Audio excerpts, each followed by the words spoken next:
গনে গনে আজকে 7 দিন প্রধান 3টা পদ থেকে 3 জন নাই হয়ে গেছেন।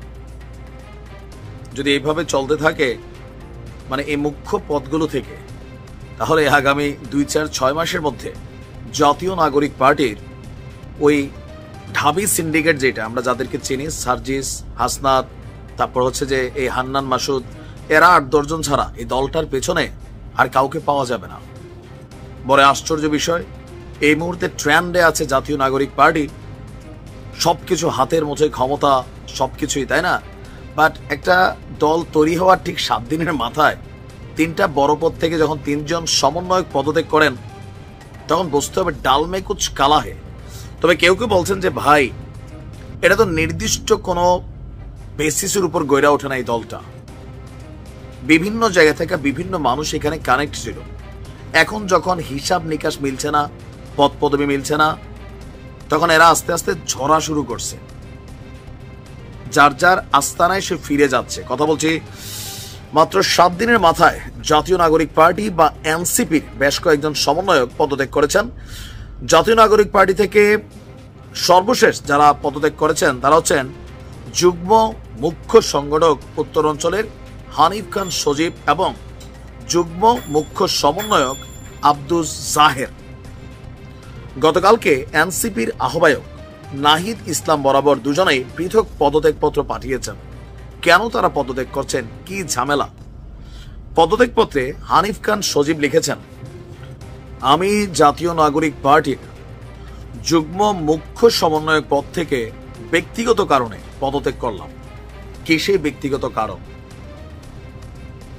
সেখানে কি তিনি মূল্যায়িত হচ্ছেন না, অথবা এই পদটাকে তিনি চান নাই, আরো ভালো পদ চেয়েছিলেন, অথবা তাকে অপমানিত করা হয়েছে, অথবা অন্য কোনো দলের তিনি অনুসারী? নানান প্রশ্ন আমরা করতেই পারি। অপরদিকে আব্দুস জাহের তার পদত্যাগপত্রে লিখেছেন, আমিও জাতীয় নাগরিক পার্টির মুখ্য সমন্বয়ক পদ থেকে ব্যক্তিগত কারণে পদত্যাগ করছি। How funny!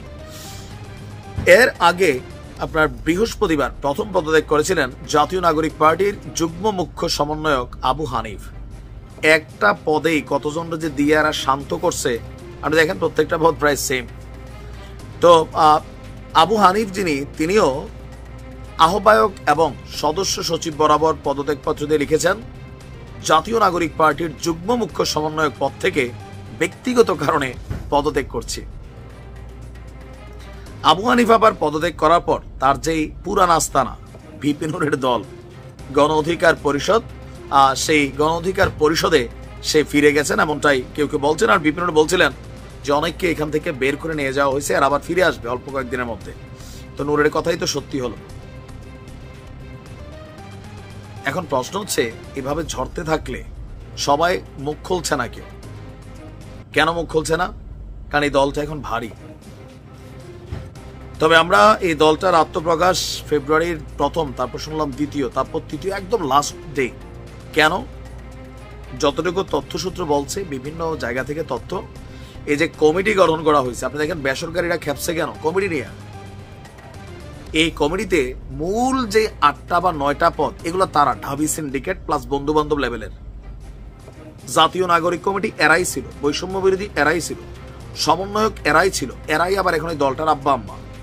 তো বাকিরা তারা লড়াই করবে, তারা রাজুতে আয় বললে দৌড়ে দিয়ে আসবে, মন্ত্রী এমপি বাকিরা হবে। নির্বাচনের জন্য অন্য দলকে আমরা একসাথে করে ফেলবো।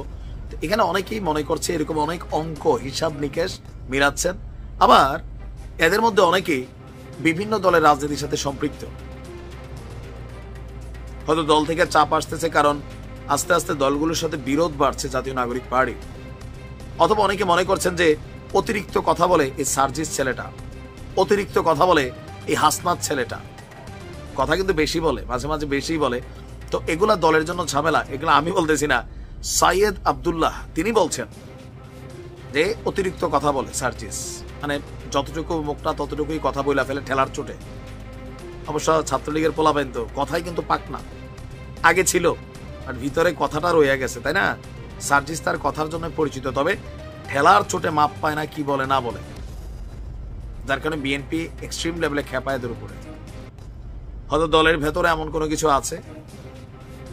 তবে এইভাবে চললে বেশি দিন লাগবে না, পুরো টিম ভেঙ্গা খান খান হয়ে যাবে। ভালো থাকো।